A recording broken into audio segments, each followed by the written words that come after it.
Ladies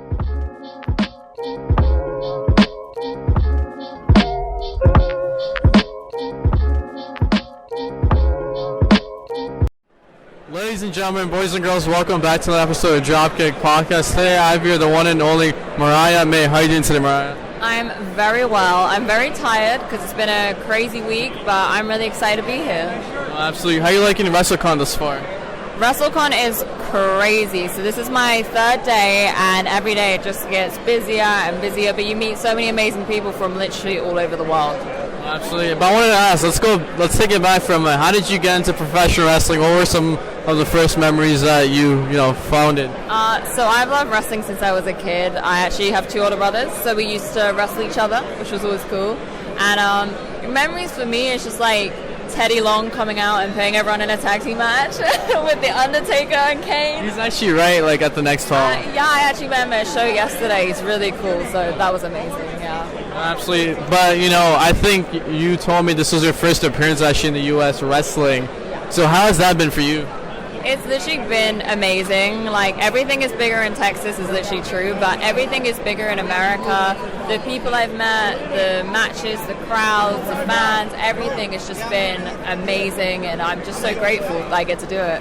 Absolutely. But I wanted to ask, what are some differences from wrestling in England compared to, the United States? Where do I start? I mean, I think, like I said, everything is bigger in America. I think there's just bigger audiences. I've done 3 shows.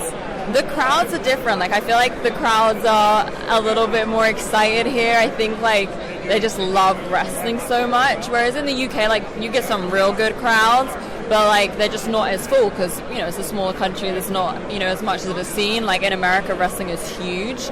So I think that's the big thing is just the fans. Just how many. Absolutely, yeah. I think the fans are such a major part of, wrestling. And it's cool to see everyone come together, the legends. And, wrestlers like yourself coming up, onto the next level. But I wanted to ask, being in professional wrestling for so long, how do you stay motivated, with diet and, the mental capacity to make all of this happen? I mean, the diet's really difficult in America because you guys have the best, most unhealthy food ever, and I just want to, smash my face into these fries. Or chips. I think you guys call them... No, wait, we call them chips, you call them fries. Yeah. See, I'm turning American, but... No, I think it's really important to have short-term goals. So for me, I'm what do I want to achieve this year? Instead of being I want to be this, I'm what do I want to do each year? And I think when you talk about diet, when you talk about those kind of things that are a day-to-day grind, it's if you have these small milestones every couple of months, every year, then you can kind of keep yourself in check. Whereas if you've got something way off in the future, it's very difficult. It's I'll do it, I'll get to it. Whereas if it's next month, it's okay, I'm going to try and get to this weight or get my physique like this, and that keeps you motivated. And then the opportunities come, and that's definitely motivating because then you're, working hard to meet that level.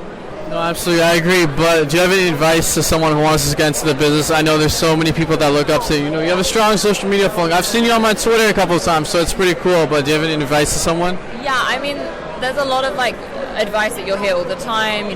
Being respectful, being consistent. But if I wanted to give some unique advice just from my personal perspective, it's all about being unique and building a brand, because I think that's one of the things that I put a lot of time and effort into, not just for wrestling, but obviously it has massively helped me. And it's about trying to figure out who you are and how you can portray that, because I have so many international fans. This is only the 3rd country I've wrestled in. I have fans all over the world because social media is amazing. You get to reach so many people. So share your matches, make little highlight videos, make promos, upload pictures in your gear, do fun character stuff, and it will really, really help you stand out and get noticed. Actually, speaking of growing and fantastic space, shout out to Justin. Yeah. You should have been here. You should have been here, Justin. No, absolutely, but going from that stage of the game, figuring out your character and everything, you also have some dream scenarios. And speaking of dream scenarios, who are some dream opponents you'd like to get in the ring with and wrestle? I mean, how much time do you have? There's so many, but I mean, my big one is Trish Stratus, who is literally over there. She's my big one, but I'd love to wrestle Sasha Banks as well. I think she's really, in terms of current active wrestler, Sasha Banks, Bianca Belair. I mean, I could go on, but they're two people that, for me right now, I just love watching, and I would love to get in there with them and see what we could do. Absolutely. Thank you so much, Mariah May. It was a pleasure to meet you. Where can everybody find you on social media? I mean, I'm basically on every single platform that exists, but it's Mariah May X on Twitter, Instagram, YouTube, Twitch, and then you can go and sign up to my fan club at mariahmayexo.com. Absolutely. Everyone, go check her out.